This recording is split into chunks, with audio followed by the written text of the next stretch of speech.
होगा कि एक प्रॉब्लम जो आपको एक जेआरएफ क्लियर करने से रोक सकती है। लास्ट एग्जाम में ये क्वेश्चन पूछा गया था। इस क्वेश्चन को देखिए और पता लगाइए कि कैसे क्वेश्चंस बन रहे हैं। टाइम को सामने रखकर ऐसे माथे पर ऐसे हाथ रखकर सोचते होंगे कि हमसे नहीं हो रहा है, मैं नहीं कर पाऊंगा। ये पेजेस आप लोग भी इसी तरीके से पलटते रहते हो जैसा कि ये इमेजेस आपसे ही रिलेटेड है। तो आप सभी सोच रहे होंगे कि आखिरकार आपको ये इमेजेस क्यों दिखाई जा रही है, मेरे पीछे बैकग्राउंड में ये इमेज लाने का क्या रीजन है। तो आज मैं आपको यहाँ पे कहना चाहूंगी कि जो आज इमेज आपको मेरे पीछे दिख रही हैं, ये इमेजेस आपसे ही रिलेटेड है। जी हाँ, आपने बिल्कुल सही सुना, ये इमेज बिल्कुल आपसे रिलेटेड है। आप यहाँ पे अगर ध्यान से देखें, ये इमेज आपको बहुत कुछ सिखाने वाली है। जैसे कि अगर मैं सबसे पहले आपसे कंपैरिजन करूं तो यहाँ पर आपको दिखेगा कि किस तरीके से इन सब ने अपने बोझ को उठाया हुआ है। ये सब किस तरीके से बोझ से दबे हुए हैं, कितना बोझ इनके सर पर, इनकी कमर पर रखा हुआ है। इसी तरीके से अगर आप लोग अपने आप को कंपेयर करें तो आप लोग भी पढ़ाई से पूरी तरीके से ऐसे ही दबे हुए हैं। लेकिन बात यह है कि आखिरकार ये इमेज आपको क्या सिखाने वाली है। तो अगर आप इसको थोड़ा और ध्यान से देखिए तो आपको पता चलेगा कि इन्होंने बोझ तो उठा ही रखा है, लेकिन बोझ उठाने के साथ साथ बड़े ही एक सिस्टमैटिक वे में इन्होंने चीजों को अरेंज किया हुआ है। अगर इसको आप बड़े ही फोकस करके थोड़ा और देखें तो आपको समझ आएगा कि इन्होंने क्या स्ट्रेटेजी से इतने सारे बोझ को बैलेंस किया हुआ है। आपको पता है कि जो मजदूर हैं ये बड़े ही मेहनत करते हैं, दिन रात एक करते हैं। अगर ये लोग इतने बोझ को एक साथ नहीं उठाएंगे तो शायद ये अपना काम कभी भी खत्म नहीं कर पाएंगे। तो इनसे हम लोगों को एक सीख तो यही मिलती है कि हर किसी के लाइफ में प्रॉब्लम्स का एक पहाड़ है। हर किसी की लाइफ में, हर किसी के जीवन में बहुत ज्यादा प्रॉब्लम का एक बोझ है जो शायद हमें उठाना ही पड़ेगा। लेकिन बात यह है कि आप उसको किस तरीके से अरेंज कर सकते हैं। दूसरी बात यह है कि आप इसको अपनी पढ़ाई में कैसे इस्तेमाल करोगे। तो ये इमेज आपको सिखाती है कि जिस तरीके से आप लोग आज पढ़ाई से दबे हुए हो, आप लोग पूरे टाइम ये सोचते हो कि इतना सब कुछ हम कैसे पढ़ें, कैसे याद करें, सभी परेशान होते हैं। बट आपको इसे देखकर ये तो पता चल ही गया होगा कि चाहे जिंदगी में या फिर आपकी लाइफ में आपको कितना ही बोझ उठाना पड़े, कुछ भी उठाना पड़े, तो आप लोग एक सिस्टमैटिक वे में अगर उसको करते हो, अगर आप पूरा एक स्ट्रेटेजी को फॉलो करते हो तो डेफिनेटली आप उसको उठा सकते हो, जैसा कि इन्होंने और ये प्यारी सी महिला ने अच्छे से पूरे बोझ को एक अरेंज करके बैलेंस किया है। तो चलिए बात करते हैं आज इस वीडियो के अंदर आपकी प्रॉब्लम्स की। तो सबसे पहले मैं पूर्ति शर्मा आप सब के लिए लेकर आई हूं आप सब की सारी प्रॉब्लम्स को, और मेन बात यह है उन प्रॉब्लम्स का सॉल्यूशन क्या हो सकता है, आप उन प्रॉब्लम्स को कैसे सॉल्व कर सकते हो, वो सारी बातें आज मैं आपको बताऊंगी। लेकिन उससे पहले एक बात मैं कहना चाहूंगी कि जब आप इस वीडियो को ध्यान से देख रहे हैं तो वीडियो को ध्यान से देखकर समझना है, और सबसे बड़ी बात यह है कि उसको देखकर भूल नहीं जाना है। आपको वीडियो को देखने के साथ साथ अच्छे से उसको अपनी लाइफ में अप्लाई करने की कोशिश करनी है, तभी आपकी लाइफ के जो भी प्रॉब्लम्स है वो सॉल्व हो सकती है रिगार्डिंग योर स्टडी। तो चलिए बात करते हैं आज आपकी प्रॉब्लम्स पर।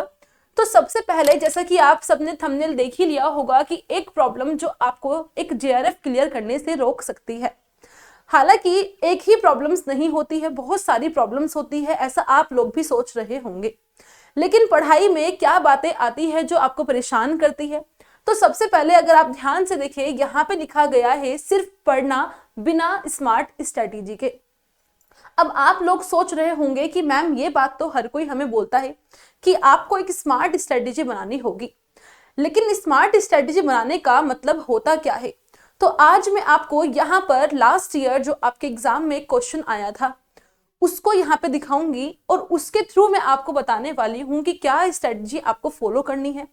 आखिरकार स्मार्ट स्ट्रेटजी को फॉलो करने का मतलब होता क्या है। चलिए बढ़ते हैं इस वीडियो के आगे और देखते हैं स्ट्रेटजी है। तो यहाँ पर आपको दिख रहा होगा, सबसे पहली बात है पेपर पैटर्न, यानी कि जब आप लोग किसी एग्जाम की तैयारी कर रहे हैं, हालांकि आप लोग यूजीसी नेट जेआरएफ के लिए सभी मेहनत कर रहे हैं, तो आप सबका सबसे पहले काम होना चाहिए कि आप लोग अपने एग्जाम के पैटर्न को समझिए। एग्जाम पैटर्न का मतलब क्या होता है? जैसे कि अभी आपके लास्ट एग्जाम में ये क्वेश्चन पूछा गया था। इस क्वेश्चन को देखिए और पता लगाइए कि कैसे क्वेश्चंस बन रहे हैं। आपको दिख रहा है कि यहाँ पर बहुत सारे ऑप्शंस आपको दिए जा रहे हैं किसी एक टॉपिक के बारे में। उसके बाद बहुत सारे ऑप्शंस में से आपको डिसाइड करना है कि हाँ कौन सा सही रहेगा। तो यानी कि काफी ही लेंथी क्वेश्चंस आपके एग्जाम में देखे जाते हैं। इसका मतलब ये है कि आपको सिर्फ फैक्ट पे फोकस नहीं करना है, आपको कंसेप्ट अंडरस्टैंडिंग होनी बहुत जरूरी है। अब मेन बात यह है कि जब आपको अपने पेपर का एक पैटर्न पता चलता है, फिर उसके बाद आपको क्या करना है, आपका नेक्स्ट स्टेप क्या होना चाहिए। अगर यहाँ पे क्वेश्चन में आप देखें तो क्वेश्चन जो आपसे पूछा गया है वो है आपका उदारवादी लोकतंत्र, यानी कि लिबरलिज्म डेमोक्रेसी से आपसे क्वेश्चन पूछा गया है। अब आप लोग जब क्वेश्चन पेपर को देखोगे तो इसका मतलब ये नहीं कि आप लोगों ने सिर्फ इसके 4-5 पॉइंट्स को पढ़ा, जो इसका सही आंसर था उसको अपने नोट्स में ऐड किया और याद कर लिया। ऐसा नहीं होना है, ऐसा नहीं होगा। आप ऐसे जेआरएफ को अचीव नहीं कर सकते हो। नेट तो हर कोई ले लेगा, लेकिन जेआरएफ लेना बड़ा ही मुश्किल है। लेकिन वो तब जब आप लोग एक स्मार्ट स्ट्रेटजी को फॉलो नहीं कर रहे हैं। तो सबसे पहले अगर हम बात करें कि जैसे यहाँ पे उदारवादी लोकतंत्र के बारे में बात की गई है और आपने सुन ही लिया होगा कि एक स्मार्ट स्ट्रेटजी आपको फॉलो करनी है, तो इसका मतलब ये है कि आपको अपने बहुत सारे जो आपके पीवाईक्यूज है, जो आपके पहले क्वेश्चन पेपर आए हैं, उनको देखना होगा। आपको क्वेश्चन देखकर उनको याद ही नहीं करना है, ऐसे नहीं होगा। आपको देखना है जैसे कि यहाँ पे उदारवादी लोकतंत्र दिया गया है, तो आपको इसकी पहले कंसेप्ट अंडरस्टैंडिंग करनी होगी। यानी कि आपको देखना होगा, आप नेट से देखो, बुक से देखो, हर जगह जहां पे आपको किसी ने पढ़ाया है आप उनको सुनो। आप पहले ये देखो कि आखिरकार उदारवादी लोकतंत्र होता क्या है। तो आपका काम है इस टॉपिक को कवर करना, कंप्लीट करना कि उदारवादी लोकतंत्र क्या है। उस कंसेप्ट को सीखने के बाद तब आपको यहाँ पे आना है और इस क्वेश्चन को करके देखना है कि क्या ये अब आपसे सोल्व हो रहा है, क्या ये अब आपको समझ में आ रहा है। अगर आपकी समझ में आ रहा है दैट्स गुड। अगर कोई कंफ्यूजन है तो उसको थोड़ा और पढ़ने की कोशिश कीजिए, किसी से पूछिए अगर आप खुद से नहीं सीख पा रहे हैं तो। ठीक है, तो सबसे पहला काम है कि आपको देखना है किस टॉपिक पे क्वेश्चन आया है, उस टॉपिक को पूरा का पूरा कंसेप्चुअल पढ़ना होगा। ठीक है, चलो अब इस प्रॉब्लम का सॉल्यूशन हम लोग देखते हैं कि आगे और क्या कर सकते हैं। तो जैसा कि आपको यहाँ पे स्क्रीन पे दिख ही रहा होगा, बहुत सारे सॉल्यूशन मैं लेकर आई हूँ और ऐसे ही आपकी जो और भी प्रॉब्लम्स है, अभी आपको 1-2 प्रॉब्लम्स और दिखाने वाली हूँ जो आपकी शायद बहुत बड़ी ही प्रॉब्लम्स देखी जाती है, उनके भी सॉल्यूशन मैं आपको बताऊंगी। लेकिन पहले बात करते हैं इस प्रॉब्लम के बारे में। तो जैसे कि आपने प्रॉब्लम देख ली है कि आप लोगों की प्रॉब्लम है कि आप लोग एग्जाम पैटर्न नहीं समझते हो, तो उसके लिए आपको क्या करना होगा। तो आपको करना है कि आप पहले अपने पेपर के पैटर्न को समझिए कि किस टाइप के क्वेश्चंस आपके एग्जाम में बनते हैं, कैसे क्वेश्चंस आपके एग्जाम में पूछे जा रहे हैं, पूरा स्ट्रक्चर आपको समझना होगा। ठीक है, फिर उसके बाद आपको पहले कंसेप्ट पढ़ना है। जैसे कि मैंने आपको क्वेश्चन दिखाया कि पहले आपको देखना है कि हाँ उदारवादी लोकतंत्र से क्वेश्चन आया है। अगर आप डायरेक्ट उसको क्वेश्चन को करना शुरू कर देते हो तो शायद आपकी समझ में कुछ भी नहीं आने वाला। लेकिन अगर आप लोग पहले उदारवादी लोकतंत्र को समझते हो, हर जगह से उसकी थ्योरी को, उसके कंसेप्ट को पढ़ने की कोशिश करोगे, तब जाकर आप उस क्वेश्चन को सॉल्व कर पाओगे अच्छे से और आपको समझ आएगा कि हाँ एक्चुअल में कैसे एनटीए क्वेश्चन को बना रहा है। तो पहले आपको कंसेप्ट करना है और उसके बाद फिर आपको एमसीक्यू करके देखना होगा। सबसे पहला सॉल्यूशन। दूसरा सॉल्यूशन है कि जो लास्ट 5 साल के जो क्वेश्चन पेपर है आपको उनको सोल्व करना है। उनको सोल्व करने का मतलब है आपको इसी तरीके से देखना होगा 5 साल में क्या क्या आपसे पूछा गया है, कौन कौन से टॉपिक आपसे पूछे गए हैं और उनपे किस तरह के क्वेश्चन बन रहे हैं। पूरे 5 साल के क्वेश्चन पेपर को उठाइए, उनमें आने वाले जो भी टॉपिक्स है उनके कंसेप्ट को पढ़िए, देन उस एमसीक्यू को करके देखिए कि क्या वो अब आपसे हो रहे हैं। जैसे ही वो आप उनको कर पाओगे आपको लगेगा कि हाँ यानी कि हमें आता है, बस थ्योरी हमें नहीं पता थी, हमें कंसेप्ट नहीं पता था कि इसका मतलब क्या होता है। तो मेन आपको प्रॉब्लम अपनी दिख जाएगी। ठीक है, फिर आपको हफ्ते में 2 मॉक टेस्ट जरूर देने हैं इसी तरीके से। हफ्ते में 2 मॉक टेस्ट आपको करने ही करने हैं, ठीक है। अगर 2 नहीं हो पाते हैं तो आप 1 भी कीजिए, कोई दिक्कत नहीं है। आप लोग 1 भी कर सकते हैं, आपका टाइम क्या है उसके अकॉर्डिंग आपको मैनेज करना होगा, ठीक है। तो ये हो गई आपकी प्रॉब्लम नंबर 1, एक कि किस तरीके से आपको स्मार्ट स्ट्रेटेजी को फॉलो करना होगा। अब बढ़ते हैं आगे आपकी नेक्स्ट प्रॉब्लम पे। दूसरी प्रॉब्लम क्या है, तो जैसे कि आप सबको दिख ही रहा होगा दूसरी प्रॉब्लम, जहां पे आपको एक इमेज में बुक दिख रही है बहुत मोटी सी, उसके पेजेस आप लोग भी इसी तरीके से पलटते रहते हो जैसा कि आपको यहाँ पर इमेज में दिख रहा है। तो यहाँ पे अगर हम बात करें, यहाँ लिखा है कि सिर्फ थ्योरी पढ़ना, प्रैक्टिस नहीं करना। ये आपकी एक और सबसे बड़ी प्रॉब्लम मानी जाती है कि आप लोग क्या करते हो, बस बुक के इसी तरीके से पेजों को पलटते रहते हो, मोटी मोटी बुक आप लोग पूछते रहते हो कि हमें ये चाहिए, और बहुत सारा कलेक्शन लेकर बैठ जाते हो और उन बुक्स को आप लोग बस थ्योरी करते ही चले जाते हो, लेकिन आप प्रैक्टिस करते ही नहीं हो। तो ये आपकी एक और दूसरी प्रॉब्लम है। अब बात आती है कि मैम हम कैसे प्रैक्टिस करें, तो चलिए बात करते हैं प्रैक्टिस कैसे करनी है। तो यहाँ पर देखिए, आपको पहले मैंने कुछ एक फैक्ट बताया है जो कि आपकी रियलिटी है कि अगर आप लोग सिर्फ पढ़ रहे हो तो आप पढ़कर 40% ही सीख सकते हो, ओनली 40%। ऐसा क्यों? क्योंकि प्रैक्टिस करके ही आपको चीजें पता चलती है कि कहाँ पे किस क्वेश्चन में किस तरीके से माइंड आपको यूज करना है। तो 40% आप सिर्फ पढ़कर सीखते हो, लेकिन प्रैक्टिस करने के बाद आप पूरा का पूरा 65 से 70% सीख लेते हो। रही बात 100% की, तो 100% नहीं हो पाता, वो कमी होती ही होती है, लेकिन 70% से आप ऊपर जा सकते हो जब आप अपने आप को और ज्यादा एफर्ट्स लगा के काम करवाओगे, ठीक है। उसके बाद अगर हम बात करें, अब सॉल्यूशन पे आते हैं, तो हर दिन कम से कम 50-60 एमसीक्यू आपको करने होंगे। कोई भी आप लोग एक बुक को उठाइए और उस बुक में जितने भी एमसीक्यूज आपको दिए गए हैं आप 50 से 60 एमसीक्यू जरूर कीजिएगा। अगर आप यूनिट वाइज पढ़ रहे हो, सपोज कीजिए आप आज यूनिट नंबर 1 पढ़ रहे हैं, यूनिट नंबर फिर 2 पढ़ रहे हैं, तो जिस यूनिट को आप पढ़ रहे हो उस यूनिट से रिलेटेड आपको 50 से 60 एमसीक्यूज डेली सॉल्व करने हैं। अगर आप डेली 50 से 60 एमसीक्यूज लगाते हो तो आपको समझ आएगा कि जो यूनिट आप पढ़ रहे हो उससे कैसे क्वेश्चंस आए हैं।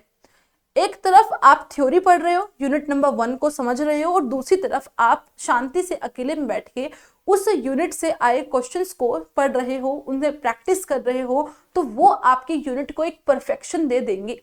आपकी यूनिट बिल्कुल परफेक्ट होने वाली है, यकीन मानिएगा, ठीक है। तो ये काम आपको करना है सेकंड सॉल्यूशन। उसके बाद अगर हम बात करें कंसेप्ट बेस्ड क्वेश्चंस एनालिसिस, यानी कि वही बात कि आपने 50 से 60 क्वेश्चंस लगा लिए, बहुत अच्छी बात है। अब अगर आप 50 से 60 क्वेश्चंस भी नहीं लगा पा रहे हैं, मैं आपको कहती हूं कि आप लोग 30 क्वेश्चंस ही लगा लीजिए, ये भी आपके लिए बहुत ज्यादा है। आप 30 क्वेश्चंस लीजिए और 30 क्वेश्चंस लगाइए, 50-60 अगर नहीं हो रहे हैं। फिर वही बात कहना चाहूंगी कि आपके टाइम पर डिपेंड करता है कि आप कितना कर पा रहे हैं। 50-60 नहीं हो पाते हैं, टाइम इतना नहीं है, तो 30 कीजिएगा। 30 क्वेश्चन को बनाइए कि पर डे आपको 30 क्वेश्चन उस यूनिट से करने हैं जो यूनिट आप लोग पढ़ रहे हैं, ठीक है। लेकिन उन 30 क्वेश्चंस को करने के बाद आपको उसे करके छोड़ना नहीं है। उन 30 क्वेश्चंस को देखिए कि उसमें कौन से क्वेश्चन सही है और कौन से गलत है, दोनों ही देखना है। सही वालों का भी एनालिसिस करना है और जो गलत है उनका भी एनालिसिस करना होगा। अब आप कहेंगे कि मैम ऐसा क्यों? तो अगर आप सही क्वेश्चंस का एनालिसिस करते हो, यानी कि उस क्वेश्चन में किस टॉपिक के बारे में जिक्र किया था, तो आपका एक बार और रिवीजन हो जाएगा। उस टॉपिक को आपको फिर से एक बार फटाफट से गो थ्रू कर लेना है, और जो आपके गलत थे या जो आपको आ नहीं रहे थे, तुक्के लगाकर सही हो गए हैं, ऐसे क्वेश्चंस को तो आपको करना ही करना है। उसके जो टॉपिक है उसको एक पेज पे लिख लेना कि ये टॉपिक से क्वेश्चन पूछा गया था लेकिन मैं उसको नहीं कर पाया, वो मेरा गलत हो गया था।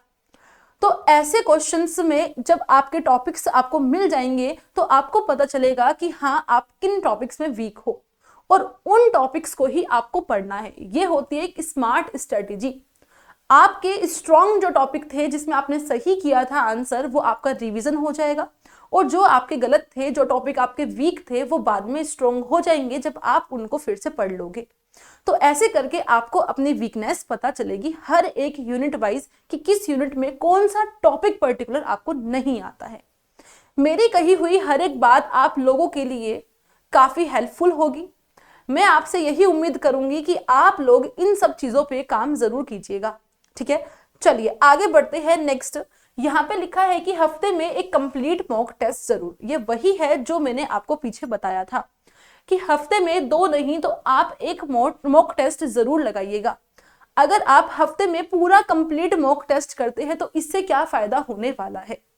सबसे पहली बात कि आपने जो 6 दिन पढ़ा है, आपने डेली जो 30 या 50 क्वेश्चन जो आपने प्रैक्टिस करे थे, किसी भी यूनिट की थ्योरी पढ़ी थी, उसके क्वेश्चन भी प्रैक्टिस करे थे, बाद में जब आप पूरा एक मॉक टेस्ट लगाते हो तो उससे आपको टाइम मैनेजमेंट भी आ जाता है।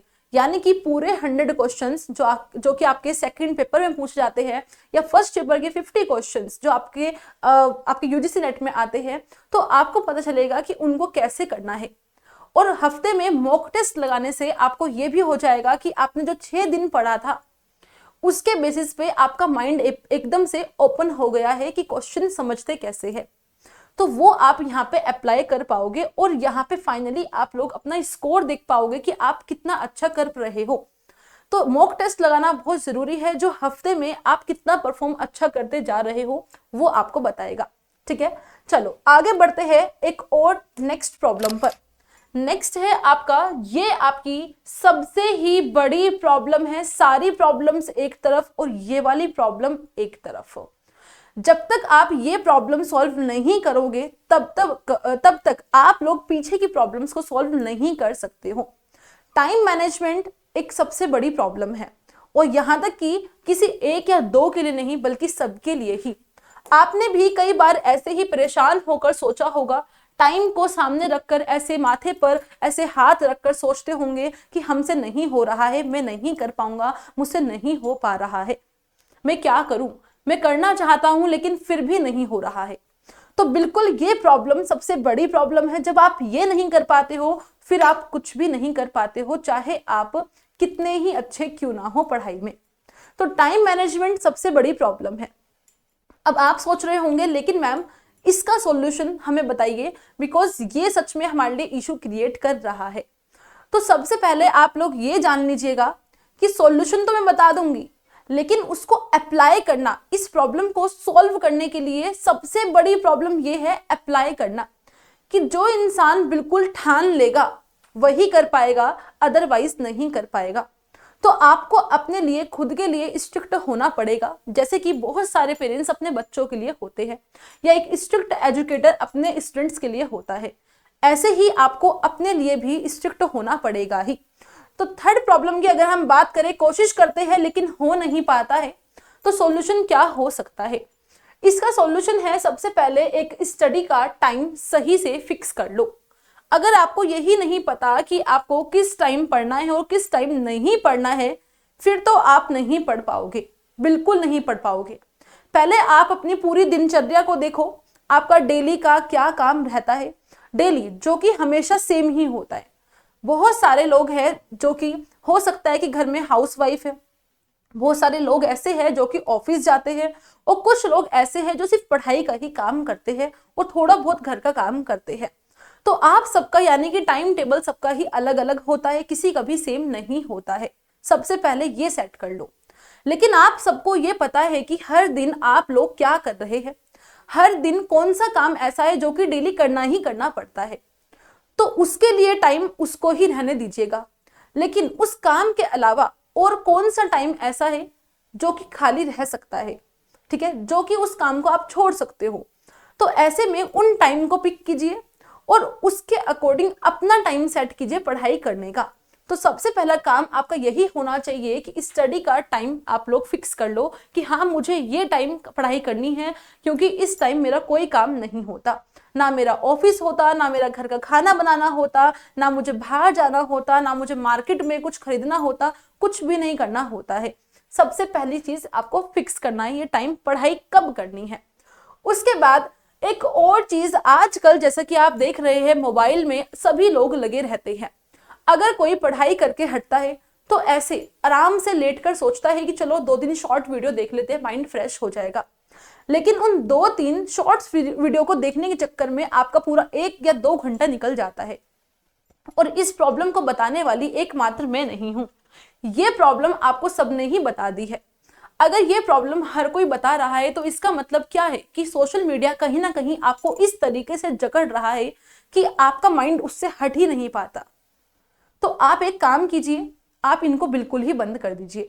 अगर आपके मोबाइल में इंस्टाग्राम है तो वो इंस्टॉल ही मत कीजिए, उसको इंस्टॉल है तो आप उसको अनइंस्टॉल कर दीजिए, उसको हटा दीजिए।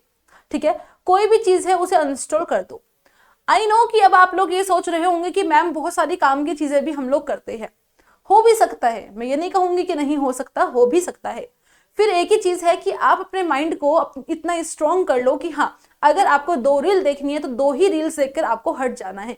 अगर आपको 15 मिनट्स मोबाइल चलाना है, इंस्टाग्राम, व्हाट्सअप, तो आप 15 मिनट चलाइए। ऐसा नहीं है कि अगर आप इनको चलाओगे तो आप पढ़ नहीं पाओगे, ऐसा बिल्कुल भी नहीं होता, ये भी सच है। लेकिन बात यह है कि आप अपने माइंड पे कंट्रोल करके कितनी देर चला रहे हो। अगर आपने 10 मिनट का रेस्ट किया था तो आपको 10 मिनट ही चलाना है, फालतू नहीं चलाना। चाहे अपने मोबाइल में आप लोग टाइम सेट कर लीजिए कि हाँ 10 मिनट्स है ये, और जैसे ही आप अपने मोबाइल में टाइमर लगाते हो, अलार्म सेट करते हो 10 मिनट के लिए, एकदम से फोन चलाते चलाते आपका फोन रिंग हो जाएगा और आप एकदम घबरा जाओगे और आपका माइंड जो उसमें लगा हुआ था इंस्टाग्राम की रील्स में, वो एकदम से स्टक हो जाएगा। एकदम से आप सोचोगे कि हाँ, फिर आप उसे बंद कर दोगे, आपका वो मजा किरकिरा हो जाएगा उस अलार्म के बजने से। तो ये काम आप जरूर कीजिएगा।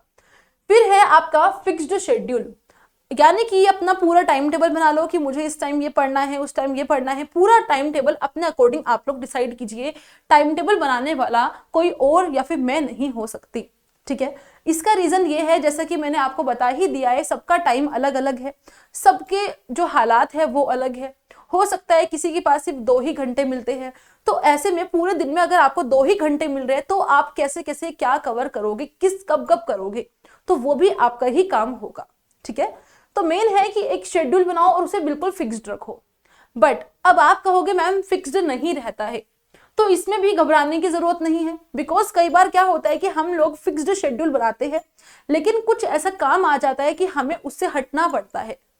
बट अगर कभी ऐसा होता है कि आपको लगा कि आपने, मान लीजिए शाम को 5 बजे आपको एक चैप्टर पढ़ना था, लेकिन 5 बजे आपके घर में गेस्ट आ गए हैं और आप अगर हाउस वाइफ है तो सीधी सी बात है आप उनके पास जाओगे ही जाओगे, है ना। लेकिन अब आप चले गए, बट उसके बाद जो काम आपको 5 बजे करना था, क्या आपने उसको रात को कवर करके सोए हो? नहीं ना, तो वो आपकी गलती है। तो आपको रात को कवर करके सोना ही पड़ेगा। हालांकि कई बार ऐसा होता है कि रात में भी नहीं होता है ना, कई बार रात में भी नहीं होता है, लेकिन फिर अगले दिन आप ज्यादा टाइम लीजिए, अगले दिन ज्यादा टाइम दीजिए। और जो आपका एक चैप्टर वेस्ट हो गया था, एक दिन आपका वेस्ट हो गया था, फिर उस एक चैप्टर को आप हर एक दिन एक्स्ट्रा करते जाओ ताकि वो कवर हो जाए। ठीक है, ताकि वो कवर हो जाए, मतलब कि हर दिन का अपना काम तो करना ही है, लेकिन थोड़ा और एक्स्ट्रा पढ़ लेना है, बिकॉज आपको पता है कि पीछे वाला एक दिन आपका वेस्ट हो गया था, ये आपको करना पड़ेगा। तो फिक्स्ड शेड्यूल बनाइए, उस अकॉर्डिंग चलिए। कई बार ये बेकार हो जाता है तो घबराने वाली बात नहीं है। बस मेन बात ये है, घबराने की बात तब होगी जब आप लोग आगे उसको कवर नहीं कर रहे हो। ठीक है, फिर है आपका पोमोडोरो टेक्निक को अपनाना। अब ये क्या होता है, ये कौन सी टेक्निक होती है? तो ये बात आप लोग जान लीजिए कि एक जो ह्यूमन माइंड है वो ज्यादा देर नहीं पढ़ सकता। अगर आप लोग कहते हो कि मैं 2 घंटे लगातार पढ़ता ही रहूंगा, तो हो सकता है आप पढ़ लो, लेकिन आपने देखा होगा जो हमारा माइंड है वो लगभग मैक्सिमम 50 मिनट तक बहुत ही एक्टिव रहता है। स्टार्टिंग में 50 मिनट जो आप लोग पढ़ते हो वो बड़े ही अच्छे से आपको समझ आता है और आपको याद भी रहता है, लेकिन बाद में फिर आप लोग जब पढ़ते रहते हो, फिर वो पढ़ तो रहे होते हो, फोकस भी लग रहा होता है, लेकिन एक्चुअल में वो माइंड में सेट नहीं हो रहा होता है। यानी कि हमारा जो माइंड है वो पूरी तरीके से एक्टिव मैक्सिमम 50 मिनट्स तक रहता है। तो आपका काम क्या होना चाहिए, हर 50 मिनट्स बाद आपको 10 मिनट्स का ब्रेक लेना है। लेकिन जो ये 50 मिनट्स है इसको कहीं और नहीं गवाना है किसी भी चीज में। 50 मिनट्स बस लगातार पढ़ते रहो पढ़ते रहो पढ़ते रहो बहुत अच्छी तरीके से समझकर। 50 मिनट्स बाद आपको 10 मिनट का एक ब्रेक देना है, ओनली 10 मिनट्स, ज्यादा नहीं, वो आपका पूरा 1 घंटा हो जाएगा। ठीक है, फिर उसके बाद आपको वापस से अपना पढ़ने बैठ जाना है। तो अगर आप लोग 4 घंटे पढ़ रहे हो तो हर 50 मिनट के बाद 10 मिनट का गैप आपको रखना ही पड़ेगा। यानी कि ऑल ओवर आपका देखा जाए तो 4 घंटे में आपके 10-10 मिनट करते करते आपके 40 मिनट का रेस्ट हो जाएगा, है ना। लेकिन 10 मिनट का ही रेस्ट लेना है, ज्यादा नहीं लेना है। ठीक है, ये आपका सॉल्यूशन होगा और कुछ नहीं होगा। फिर है आपका कि सुबह सबसे हार्ड सब्जेक्ट को पढ़ो, जो आपको लगता है कि आपको कभी समझ नहीं आता है, आपको लगता है थोड़ा मुश्किल है, उसको आपको सुबह ही पढ़ना है। या फिर ये कह लीजिए कि जब आप अपना पढ़ाई करना शुरू करते हैं उस टाइम सबसे पहले ही आपको ये सब्जेक्ट करना है। रीजन, क्योंकि स्टार्टिंग में जब आप पढ़ने बैठते हो तो आपको ये रहता है कि हाँ भाई मुझे पढ़ना है, बाद में आपका जो मन हटता है वो कुछ देर बाद हटना शुरू होता है, फिर आप कुछ भी पढ़ लो आपको नहीं समझ आएगा। अगर आप बाद में हार्ड सब्जेक्ट को पढ़ते हो फिर तो वो आपके पल्ले बिल्कुल भी नहीं पढ़ने वाला है। तो उस सब्जेक्ट को आप लोग पहले ही पिक करो जिसमें आपको मुश्किल होती है, आपको हार्ड लगता है, आपको समझ नहीं आता है। लेकिन यहाँ पर एक बात का और ध्यान रखना है कि आप लोग उसमें इतना भी टाइम मत दे देना कि आपके और बाकी चीजें हो ही ना पाए। एक टाइम सेट करके अपना जरूर चलिएगा। ठीक है, जितना हो गया उतना रखना, मतलब एक टॉपिक पे एंड कर देना, बस एक टॉपिक पे एंड करना, एक टॉपिक को बीच में मत छोड़ना, टॉपिक एंड होना चाहिए आपका। ठीक है, और उसके बाद जब रात होती है या बाद में, मेन है कि मेन होती है कि रात को जब आप लोग सो रहे हैं तो सोने से पहले पूरे दिन में आपने जो कुछ भी पढ़ा है उसको आपको एक बार रिवीजन करना है। अब यहाँ पे आप सबके माइंड में या फिर कुछ लोग जो कि रात को पढ़ना शुरू करते हैं, रात की ही उनकी पढ़ाई होती है, अब वो सोच रहे होंगे कि मैम हमें टाइम ही रात को मिलता है, रात को ही हमारी पढ़ाई होती है, तो हम कब रिवाइज करेंगे। तो जो लोग दिन में पढ़ना शुरू कर रहे हैं, रात को फिर उनको सोना है, तो सोने से पहले वो रात को एक बार सारा पढ़ लो कि दिन में आपने क्या क्या पढ़ा है। और जो लोग रात को पढ़ रहे हैं उनको मैं कहूंगी कि सुबह जल्दी उठ के या रात को पढ़ने के बाद सुबह का एक टाइम ऐसा निकाल लेना, या सुबह नहीं मिल रही है तो बीच बीच में दोपहर तक जब आपका रात को पढ़ने का टाइम आएगा तब तक आप थोड़ा बीच में हल्का फुल्का कर करके कोशिश करना कि रिवीजन कर लो। ठीक है, ऐसे करना। आप उसको कहते हैं ना कि बिल्कुल टुकड़े कर करके रिवाइज कर लेना, कोई दिक्कत नहीं है। जो रात को टाइम निकाल कर पढ़ रहे हैं, दिन में टाइम ही नहीं मिलता, पर दिन में इतना मिलता है कि 10-10 मिनट आप उठा के रिवाइज कर सकते हो कि हाँ भाई मैंने कल क्या पढ़ा था। तो ये काम आप लोगों को करना होगा। तो इस तरीके से जो आपकी प्रॉब्लम्स है, आई नो आप सब भी जानते हैं, लेकिन यहाँ पे सॉल्यूशन जो है, सॉल्यूशन यही है, इनको फॉलो करने की कोशिश जरूर कीजिएगा, ये आपको हेल्प करेंगी।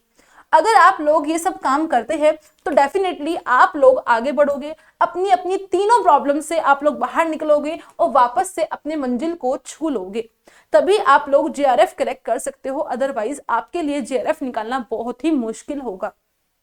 तो अगर आप लोगों को जेआरएफ निकालना है तो पूरा का पूरा डेडिकेशन आपको दिखाना होगा, पूरी मेहनत आपको करनी होगी, दिन रात एक करना होगा।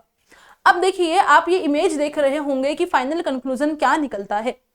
फाइनल कंक्लूजन यही है कि आपको अपनी सेल्फ इंप्रूवमेंट करनी है, अपने आप में सुधार करना है। और कभी भी सुधार एकदम से नहीं होता, काफी समय लग जाता है। अभी आप लोग यहाँ एवरेज पर है, लेकिन उस एवरेज से अगर आप थोड़ी कोशिश करते हो तो आप धीरे धीरे अच्छे हो जाते हो, आप गुड लेवल पे आ जाते हो। और मेहनत करते हो तो आप बेटर होने लगते हो, पहले से बेटर होने लगते हो, पहले से और अच्छे होने लगते हो। लेकिन उस बेटर के बाद लास्ट स्टेज आपको बेस्ट पे आना है और आप बेस्ट बन भी जाओगे। तो अब काम करना है आप लोगों को, बताने का काम मेरा था, लेकिन इसका इम्प्लीमेंटेशन आपको ही करना है, कोई और नहीं करेगा। तो मेन बात यह है कि आपकी लाइफ में बहुत सारी प्रॉब्लम्स हैं, और जैसे कि मैंने अभी आपको स्टार्टिंग में ही एक इमेज दिखाई थी, उस इमेज में मैंने आपको यही दिखाया था कि इन लोगों को देखिए, इनके ऊपर कितना सारा बोझ है। क्या इनको परेशानी नहीं होती है? क्या इनको दर्द नहीं होता, तकलीफ नहीं होती, गर्मी नहीं लगती? क्या नहीं होता? अगर ये 2-2 ईंटों को उठा के चलेंगे तो क्या पूरे दिन में ये काम कर पाएंगे? नहीं। लेकिन इनको पता है कि इतना बोझ तो उठाना ही पड़ेगा, ये सब हमें करना ही पड़ेगा। लेकिन कैसे हम इतने सारे ईंटों को कैसे लेकर जाए, तो इन्होंने बड़े ही प्यार से, बड़े ही अच्छे तरीके से एक पूरे का पूरा टाइम टेबल बनाया। यानी कि टाइम टेबल का मतलब अगर हम इनसे देखें, पूरा एक इन्होंने ऐसे कपड़े से बनाया कि हाँ इसमें ईंटें इस तरीके से सेट कर लेते हैं। और फिर ऐसे ही इन्होंने बिना किसी कवर के ऐसे ही सर पे रखकर बैलेंस बना के देखा कि कैसे मैं लेके जा सकती हूँ और कैसे ये गिरेंगी नहीं और मैं इसको संभाल के ले जाऊंगी। तो इसी तरीके से आपको भी यही करना होगा। तो अब आपके हाथ में है कि आप लोग क्या कर सकते हैं, कैसे कर सकते हैं। और जैसा कि मैं आपको हमेशा ही बोलती हूँ कि आप लोग 10 चीजों के पीछे मत भागना। अगर आप एक एजुकेटर से पढ़ रहे हो तो एक एजुकेटर से पढ़ो, उनसे पूरा कोर्स पढ़ो, पूरा कोर्स पढ़ लो। आपको अच्छा लग रहा है पूरा कोर्स पढ़िए, उसके बाद ही आप और चीजों पे जाइए। उसके बाद ही आप यूनिट वाइज अलग अलग बुक को पिक कीजिएगा। मेन काम है एक एजुकेटर, उनका कोर्स, उस कोर्स के अकॉर्डिंग बस पढ़ते चलो पढ़ते चलो पढ़ते चलो। उस कोर्स के अकॉर्डिंग, उस कोर्स में बिल्कुल एक्सपर्ट हो जाओ, उस कोर्स को बिल्कुल अच्छे से सीख लो, उसके नोट्स बना लो एक कोर्स लेकर। ठीक है, ये काम हो गया। फिर उसके बाद अगर आपको लगता है कि कोई एजुकेटर पीछे चल रहा है यूनिट में और आपको आगे भागना चाहते हो, तो आप लोग अपने पास एक बुक जरूर रखा करो। कोई भी एक बुक जिसमें आपका पूरा सिलेबस का दिया हो, उस एक बुक को आप अपने आप भी पढ़िएगा। लेकिन ऐसा नहीं कि आप 10 बुक को शुरू में ही रख लो, ऐसा नहीं करना है, ये आपकी सबसे बड़ी गलती होगी। आगे बात समझ। दूसरी चीज ये कि काफी सारे लोग कोर्स परचेज नहीं करते हैं। आई नो कि प्रॉब्लम्स होती है। अगर ऐसा होता है तो आप क्या किया करें कि आप भी एक बुक जो लेकर बैठे हैं, उस एक बुक में से पूरी की पूरी सारी की सारी जो आपकी यूनिट्स है, जो आपका पूरा सिलेबस है, उसको पढ़ लो और बहुत अच्छे से पढ़ लो। जो टॉपिक जहां पे समझ नहीं आ रहा है उस बुक के अकॉर्डिंग ही चलना। फिर ऐसे नहीं कि बुक भी देख रहे हो इधर उधर से भी देख रहे हो, नहीं। आप पहले उस बुक को पढ़िए और बुक में जो नहीं आ रहा है उसको नेट पे सर्च कीजिए। आजकल आपके पास बहुत फैसिलिटीज है, आप लोग गूगल कर सकते हो, उसको समझ सकते हो, यूट्यूब देख सकते हो, लेकिन तभी जब आप बुक में से एक सिस्टमैटिक वे से चल रहे हो। ऐसे नहीं कुछ भी कि भाई कोई प्लेलिस्ट देखी यूट्यूब पे एकदम भाग लिए, नहीं, ऐसा नहीं करना है। अपनी बुक को उठाओ, बुक में से पढ़ते चलो, उसके नोट्स बनाते चलो। नोट्स बनाना जरूरी है, नोट्स बनाते चलो शॉर्ट में, लेकिन कहानी नहीं लिखनी है, शॉर्ट में बनाते चलो। और जो समझ नहीं आ रहा है उसको सर्च करके समझना शुरू कर दो। जो कोर्स नहीं ले पाते हैं उनके लिए सॉल्यूशन है। और कोर्स वालों को तो एक ही है कि हाँ भाई आप लोग बुक रखते हो, एक अपने पास रखो, अगर आपको जल्दी से कोई और यूनिट करनी है, और बाकी जो कोर्स आपने लिया है उसके अकॉर्डिंग आप लोग चल सकते हैं। ठीक है, इस तरीके से ही आपको करना है। पूरा मैंने आपको यहाँ पे बता दिया। और अब आप सबके लिए एक और न्यूज, आप सब जानते हैं कि हाँ अनअकैडमी ने 60% ऑफ का ऑफर चलाया हुआ था। तो ये आज आपकी लास्ट डेट है, बिकॉज कल हमारा फाइनेंशियल न्यू ईयर है, तो कल ये ऑफर आपका एंड हो जाएगा। तो अगर कोई भी कोर्स परचेज करना चाहता है तो ले सकता है। अगर आप यहाँ पे देख पा रहे हैं तो 60% ऑफ में आपको 6 मंथ का कोर्स मिल रहा है 4999 में, और 12 मंथ का मिल रहा है आपको 7999 में। यहाँ पर आपको first paper and second paper दोनों ही सिखाए जा रहे हैं। अगर आप लोग 6 मंथ का 4999 एक साथ पे नहीं कर पाते हैं तो कोई दिक्कत वाली बात नहीं है। आप लोगों के पास EMI का ऑप्शन है जहां पे आप मंथली पे कर सकते हो। अगर मंथली पे की बात करूं 6 मंथ के कोर्स के लिए, हर महीने आपको मात्र 700 से 800 यानी कि 700 से 800 रुपीज के बीच में ही पे करना होता है। अगर आप लोग पूरे 1 साल की तैयारी तसल्ली से करना चाहते हैं अच्छे से, तो यहाँ पर आपको 7999 पे करना होगा। ये भी आप EMI पे करवा सकते हो, यानी कि आप लोगों को यहाँ पर सिर्फ और सिर्फ 600 से लेकर 700 के बीच में ही आपको पे करना होगा हर महीने। तो ये भी आपके पास ऑप्शंस है। और अगर आपको और बेटर करना है तो आप आइकॉनिक सब्सक्रिप्शन भी ले सकते हो। इसका फायदा ये होता है कि आप मेरे से पर्सनली एक बातें कर सकते हो, ऑनलाइन आकर मुझसे आप बात कर सकते हो, मेरे से पूछ सकते हो। आपका पूरा जैसे आप एक कॉन्फ्रेंस कॉल पे बात करते हो, सेम ऐसे ही बात हो सकती है अगर आप आइकॉनिक वाला सब्सक्रिप्शन लेते हैं। तो जो आपको बेटर लगता है आप उसको परचेज कीजिए, लेकिन मेक श्योर कि जब आप परचेज कर रहे हैं तो लास्ट में ये कोड POORTI पूर्ति 10 जो कि मेरा कोड है, ये आपका बॉटम में दिए गए जो ब्लैंक ऑप्शन होगा वहां पे फिल करना होगा, तभी आपको ये अमाउंट दिख पाएगा। सो आशा करती हूँ कि आपको ये पूरी की पूरी वीडियो बहुत हेल्प करी है। और जिस तरीके से आपकी प्रॉब्लम का अगर सॉल्यूशन हुआ है तो इसको आगे भी शेयर कीजिए। और जो लोग इन प्रॉब्लम्स को फेस कर रहे हैं वो भी इनसे बाहर निकल सके और अपनी अच्छे से तैयारी कर सके। और आपका जून का एग्जाम आ ही रहा है, चिंता मत कीजिए, बस शांति से रिलैक्स होकर अपनी पढ़ाई को कीजिएगा। Thank you so much.